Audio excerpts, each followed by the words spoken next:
Hello and welcome to the Center for Spiritually Integrated Arts, a Centers for Spiritual Living teaching center. I am Reverend Dr. Raymont Anderson. I am the founder and the spiritual director. Now, as you are sitting there joining us, you may have questions, any number of questions, such as, who am I? How did I get here? Spiritually integrated arts means what exactly? What is a teaching center?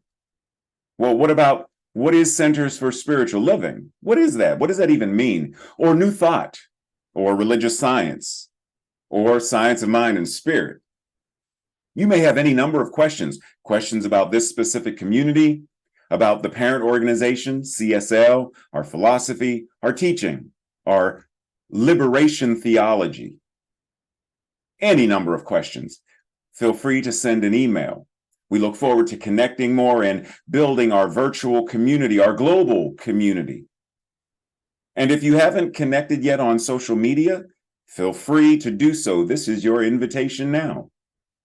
Also, did you know that all of our Sunday messages are archived on our YouTube channel? You can watch it anytime.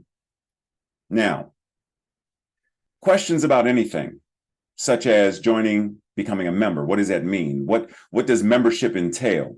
And if you live somewhere far and already belong to a spiritual community, can you be a member of more than one? The simple answer is yes, you can.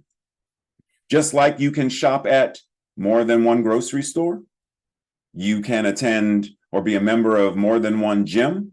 We are building beloved community. So you can do both. You can be a member of both. You can be involved with both. That's what being in spiritual community means. So we welcome you. We invite you. We are so appreciative that you have found this community and that you have joined us today. We bless you. We love you. We welcome you. Live long and prosper. Sit back, relax, and enjoy the rest of our Sunday message. Love you. Connect with you soon. Blessings.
Namaste and greetings. Here we are.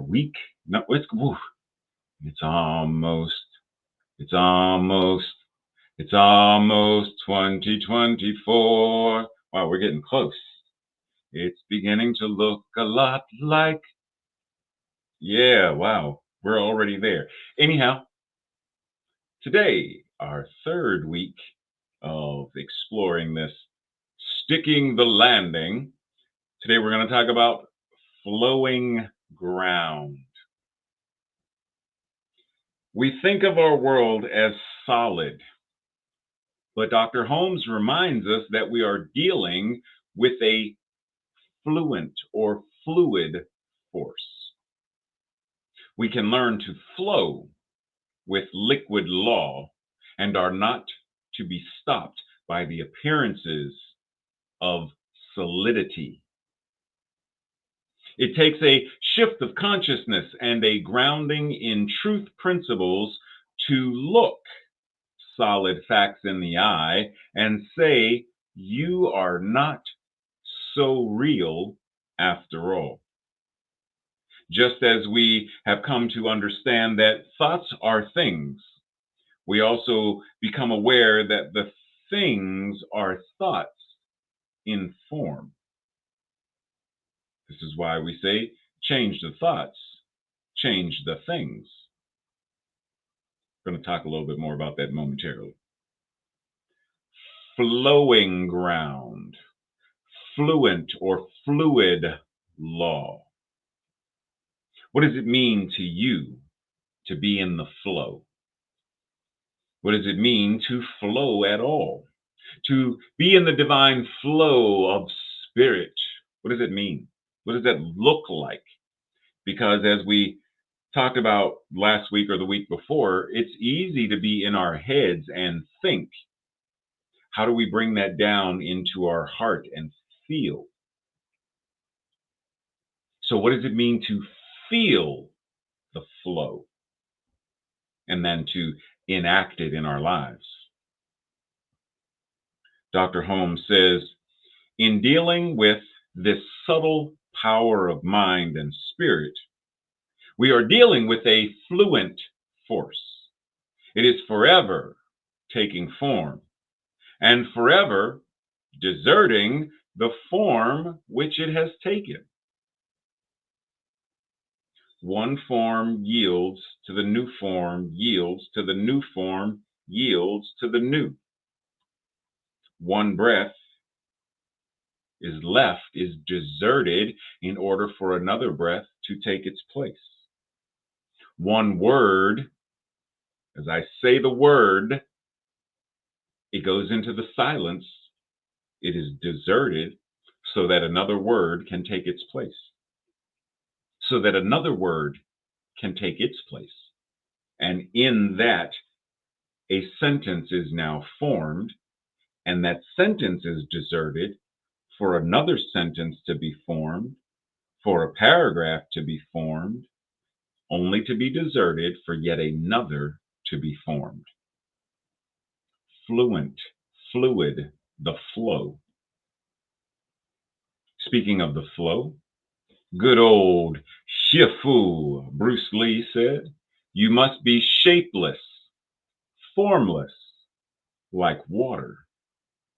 If you pour water into a cup, it becomes the cup. If you pour it into a bottle, it becomes the bottle. If you pour it into a teapot, it becomes the teapot. See, water can drip or water can crash.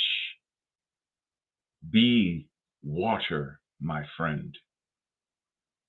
Now, we could swap out this idea of water and turn it into, spirit. You must be shapeless, formless, like spirit. See, when you put spirit into a flower, it becomes the flower. When you put it into a person, it becomes the person. When you put it into a building, it becomes the building. See, spirit can be small or spirit can be mighty. Be spirit, my friend. How are we invited to allow spirit to take the shape of this thing called our lives? What form are we taking so that the formlessness of love can embody that form, can embody the shape of a life well lived?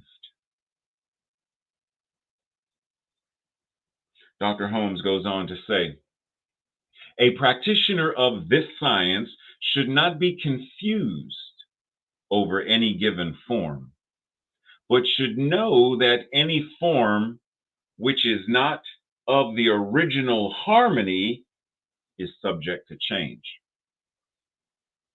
See, the formless doesn't change. Spirit doesn't change. Spirit is spirit. But as it moves and interweaves with, the experience of it changes. How love shows up from here to here to here changes. How water shows up here and here and here changes. Solid, liquid, gas. But H2O, the essence of what water is unchanging. So, how do we, as practitioners of this science, not get confused by the form and recognize that the formlessness of the divine is ever in harmony and changing and shifting as it shows up in? So, that which is unchanging shows up in the form of that which is ever changing. Ooh, talk about being in the flow. So the infinite and allness that God is, that is showing up as me, doesn't change. It is eternal, it is infinite, ever and ever.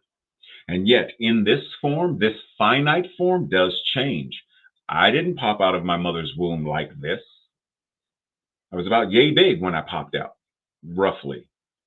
And then that birth turned into, oh, it's my 5th birthday. Oh, I'm 15. Oh, I'm 35. Oh, I'm in college. The finite changes, even though the infinite doesn't. Talk about duality. But once again, as a practitioner of this science, how do we not get confused by the form? You see, when you look at this image, what do you see? I almost feel like singing that song from, what was it, Sesame Street? One of these things doesn't belong here, but they all belong. They all belong. But what do you see? It's a variety of bottles, but what's in them? You know, what did Master Bruce say? It takes the form of. So there could be anything in these bottles, but whatever is in it is going to take the form of the bottle. And it's easy for us to look at the bottles and have a certain affinity towards. Like, I remember growing up watching I Dream of Jeannie. So for me, that bottle that's on the far side, Jeannie's bottle, has a certain affinity, nostalgia, right? My involvement in the martial arts makes me connect to the Buddha bottle or the Chinese gourd. Like, I have a certain affinity. But if I get caught up in the form, then I might forget what is the function. Right? If I get caught up in the form, then I may also get caught up in everything else that comes with the form. The bottle falls and breaks. I might lose my mind. That was an heirloom. There was only one like it. And while, yes, feel the emotions of that used to belong to my great grandmother, now it's broken, it was stolen, it's gone. Yes, you feel the grief. But what happens when you feel the grief and you let the grief move rather than being bound to and addicted to the form? Because oftentimes that's exactly what we do. We get caught up in what the form is. We get addicted to the form. We get confused by the form. And our invitation is, how do we ensure that we're not? How do we ensure that we are clear of mind, heart, and soul so that we are no longer confused? Dr. Holmes says, if we seek to combat evil, we if we seek to combat evil, if we seek to combat, do you mind if I change something for a second? Because that word is, if we seek to combat evil, we should be careful. I don't want to do combat, so I'm going to take that out altogether. I'm going to put something else in its place. If we seek to eradicate evil, we should be careful that we do not make the evil real. Okay. If we seek to heal evil, we should be careful that we do not make the evil real. There is a place in the mind which intuitively knows that good overcomes evil. Good is the healing power. Good eradicates evil. And there is a place which knows there is no evil to overcome in the absolute. Our argument then is between the experience of evil and a solid conviction that good is the only reality. Now, let's make this practical and applicable. The evil of war. It's an experience. Many people experience it. They're experiencing it right now as we speak. But what are we convicted of? That good, that which is God, is the only truth, the only capital R reality. And in knowing that, then we are able to find the medicine, the solution, the healing properties which cause war to be eradicated. It causes war to be healed, and then the dis-ease that is war is no longer present. But it's because we understand what health, divine love, divine peace, we understand what it is as the only true reality, the only ultimate reality. And because we understand that, because we have a solid conviction to that, we are then able to do the process of, now, how do I heal this disease so that that truth, that reality is the experience? So we want to end racism. How do we eradicate? How do we heal? Sexism. How do we eradicate? How do we heal? Homomisia. How do we eradicate? How do we heal? War. Corruption in politics. How do we eradicate? How do we heal? By being and having a solid conviction of the ultimate and absolute good that is God in expression in, through, and as each and every one of us. How do we do that? How do we live that? That's the practice. Emerson reminds us, there are no fixtures in nature. There's no crying in bass. Oh, that's Tom Hanks. There are no fixtures in nature. The universe is fluid and volatile. We're going to get to that in a second. Permanence is but a word of degrees. Our world, seen by God, is a transparent law, not a mass of facts. The law dissolves the fact and holds it fluid. You got that?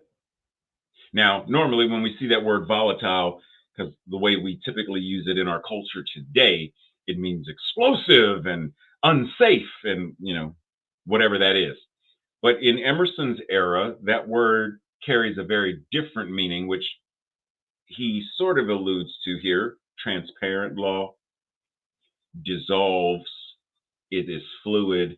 So this word volatile, as he is using it, means something that has a tendency to evaporate. It is elastic. It is ephemeral. It is not permanent. It is not static. So as we are moving and thinking about this practice of this spiritual teaching, Let us not become addicted to the form as a static, concretized thing, but rather see it as vaporous and ever changing, as are we in this form, while also being that which is unchanging.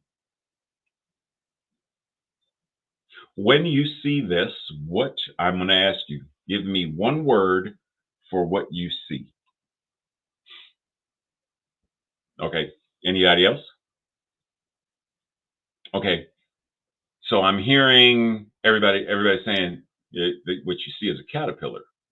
That's what you see. What you don't see is what the caterpillar turns into. You don't see that. But what if you did? What if you could see it and not be confused by the form, but have a vaporous understanding of both and? It is caterpillar and butterfly at the same time. We are infinite and finite at the same time. What if? Buckminster Fuller says, there is nothing in a caterpillar that tells you it's going to be a butterfly, right? We see it, and what we see is caterpillar. It is what it is. That's it. You're a 57-year-old black man. It is what it is. That's what I see. I see the police uniform and the badge, and that's what I see. Police officer. And because I am bound and convicted to that form, I also see police corruption. I also see, and I also see, and I also see. Versus, well, what happens when you dissolve the form and see the effervescence through the form? You can see the form, but you also see through the form and see both and. Caterpillar and beyond just the form.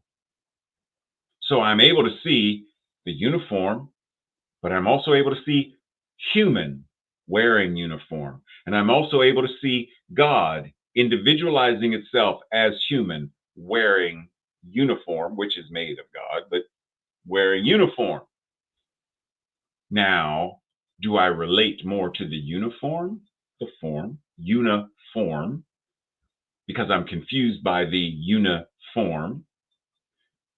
Or do I connect with the individual and the truth of who and what they are? Even though they may be expressing as racist, they may be expressing as sexist, I understand that, and we will address that accordingly. But if I get caught up in, you are a racist, you are a sexist, that is a brick, then I am solidifying it. I am making it one and the same, and that's all it is. Once a racist, always a racist. Once an abuser, always an abuser, period. Well, where is the space for forgiveness, transformation, alchemy, healing? Where is the space for that? If once a, always a, then there is no rehabilitation. That's not even possible then. So I don't get caught up in the form. I relate to it as I need to relate to it, but I am also able to see beyond it. Because in this grand scheme of this whole butterfly thing, as Philip J. Bradbury says, there is a moment in the process where the creature is neither a caterpillar nor a butterfly, the liminal space in between.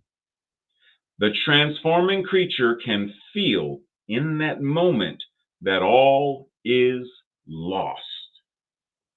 But we know better. How often do we avoid this relinquish the form? Because to relinquish the form puts us in the liminal space where we feel all is lost. We feel vulnerable. So rather than feeling vulnerable, I'm going to get solid on the form.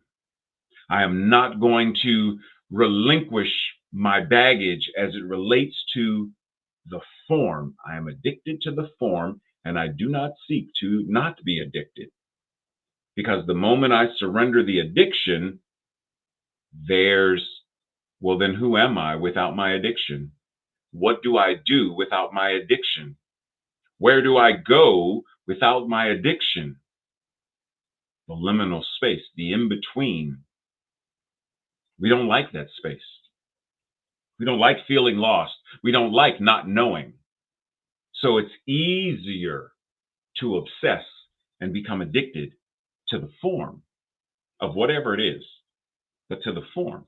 And yet, as Philip Bradbury reminds us, but we know better. So when we, as it said way back when, several slides, change your thinking, change your life. It's not quite how the slide said it, but it's a paraphrase of the same thing. Because we do say this. When you change your thinking, you change your life. Yes, but and. Because there's more to it. Changing my thinking without also changing my emotions and my actions cannot and will not effectively change my life. I need to change the entirety of my mental equivalent or equivalence, not just the thinking. Because I can sit here and think about, so starting the new year, I'm going to exercise, I'm going to eat whatever, I'm going to, I go through my list of my resolutions and my whatever. I'm clear. I've changed my thinking about this. Yep, it's all changed. I changed my thinking. But I'm doing the same stuff. Why am I doing the same stuff? Because I'm feeling the same stuff in some way, shape, or form. And so it's not changing my actions. So change our thinking. Well, what did we talk about last week? Change my feelings, because that's the fire that drives. Change my feelings to change the thoughts, to change the words, to change the actions. Let's put things in their proper order if we actually want to evolve and shift and change. Now, speaking of which, this is a passage from Dr. Holmes from his famous Sermon by the Sea. And oftentimes people will quote this in a way that encourages metaphysical malpractice or spiritual bypass. Because he says, find me one person who is for something and against nothing. So I can't be against war. I should be for peace. Yes, ultimately, yes. But what he is ultimately inviting us into is, don't become so enamored by and addicted to the form of what you are against that the energy of what you are against outweighs the energy of what you are for. Find me one person who is for something and against nothing, who is redeemed enough not to condemn others out of the burden of their soul, and I will find another Savior, another Jesus, and an exalted human being. Find me one person who is not addicted to the form to such a degree that their energy is about fighting the form, but their energy is for healing.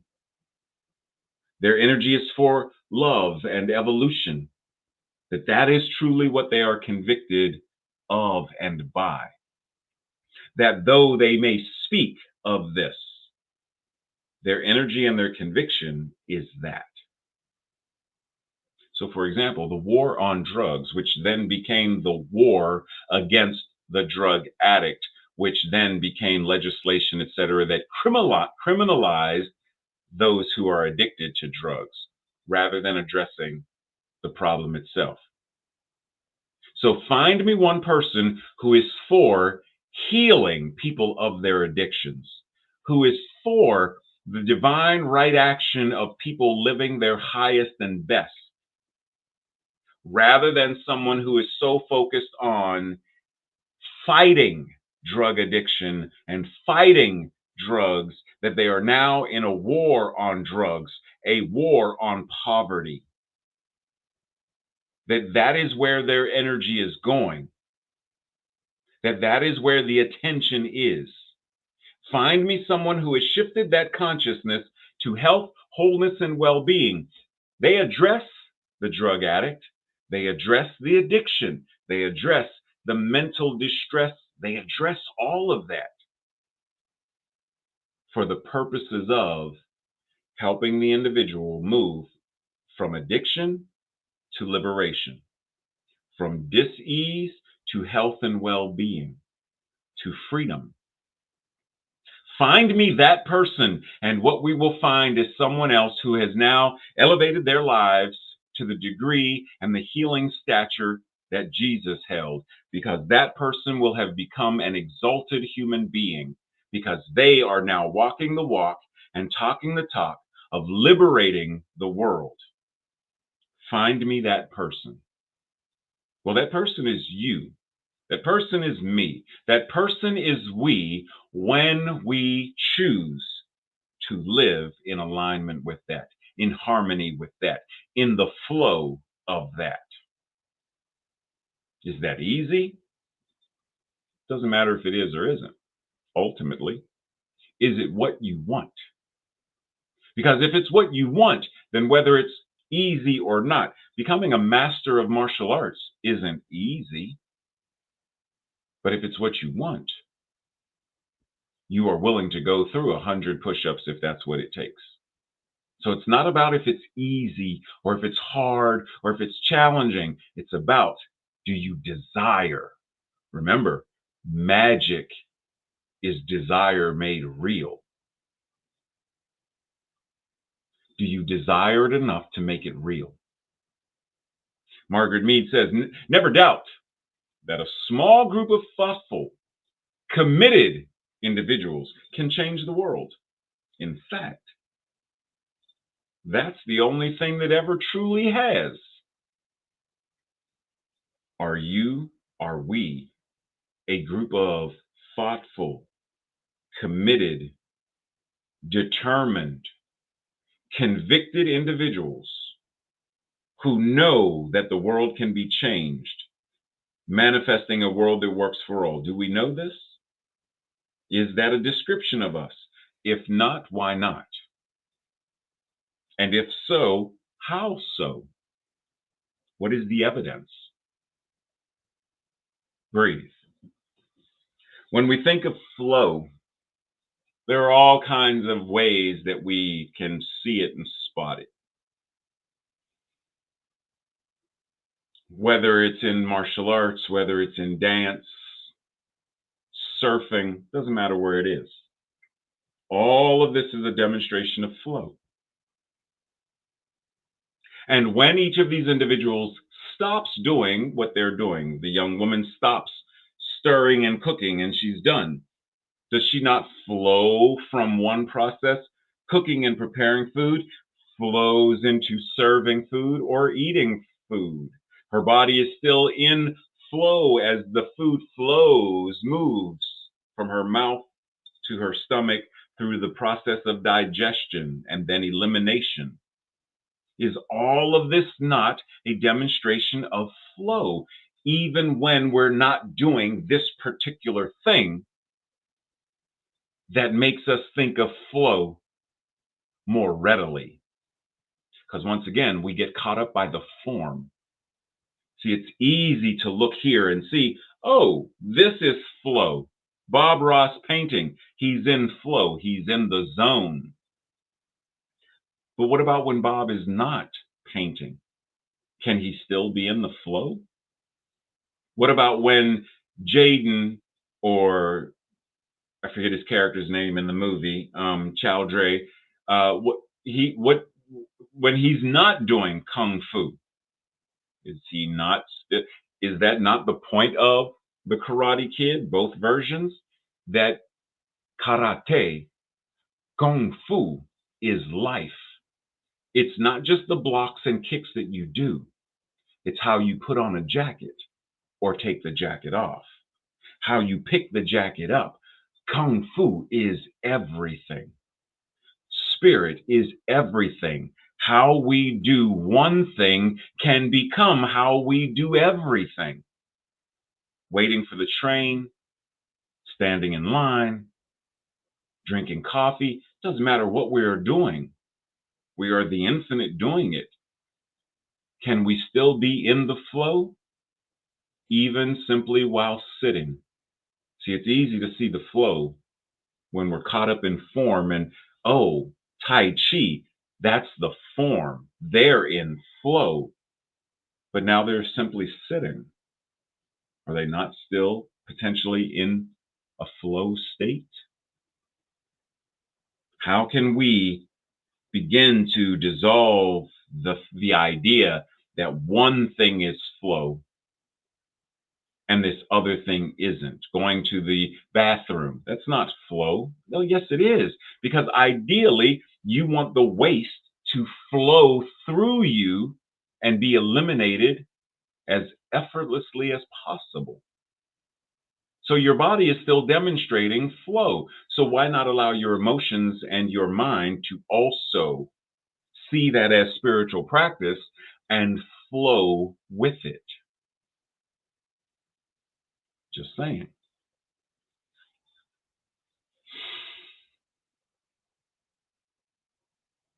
As we said last week, as a metaphysical liberation theology, science of mind and spirit offers us the means to navigate and flow through the various forms of our lived experiences, through the various forms our lived experiences take. So let's explore ways that we can not only free ourselves from precedent and the forms of what was, but let our liberation be so powerful that we but to be can't help but to free the world from its domesticated, hypnotized states of addiction to the prisons of conformity. Let our freedom be Harriet Tubman. Let our freedom and liberation, our emancipation, be so powerful that it shows up as the Underground Railroad that frees others. Let our liberation from racism, sexism, dis-ease, disenfranchisement, etc., be so powerful that it becomes the very path and practice that others are able to then embody and engage in, so that they then also experience liberation and freedom from war. So war is no more. It's no longer even a thing to be held in consciousness. There is only peace. So we liberate them into peace, not simply liberating them from war, but liberating them to feel and experience peace, liberating them to feel and experience health, liberating them and freeing them to experience love and support, liberating them into, not just from, liberating them into a world that works for all. Breathe. This week's affirmation, our declaration, I will say it first. If it resonates with you, then say it with me on the second go round. I swim in the flow of consciousness, sowing good wherever I go. Together. I swim in the flow of consciousness, sowing good wherever I go. And so it is. This week's journal questions, if you do it as a private practice or the questions for the Thursday night study group, what are some of the best ways that you can make a difference? And where are you making a difference? What is a good that you can name and claim for your own life? And what is a good that you can name and claim for the world? What would your life look like if you were in the flow more often, if that was more like your default setting? And what can you do that will help you be in the flow, be aware of the flow more often? And lastly, what are some forms that you tend to get caught up in? And what old beliefs about those forms are you invited to release to shift the ground of your life? Look like it's going to be a nice discussion this coming Thursday. If you don't already know how to join in, send an email and the link for the Thursday night group can be sent to you. Now, let us enter into the atmosphere of prayer, the atmosphere of being committed to and convicted of the truth of our being. That love is, the divine is, the universe is, God is. And what it is, I am. And that truth about me is the truth for all of us. What it is, each person is, because it is all there is. There is no way that we could be something other than it. Every truth that is true about the universe is true about each and every one of us.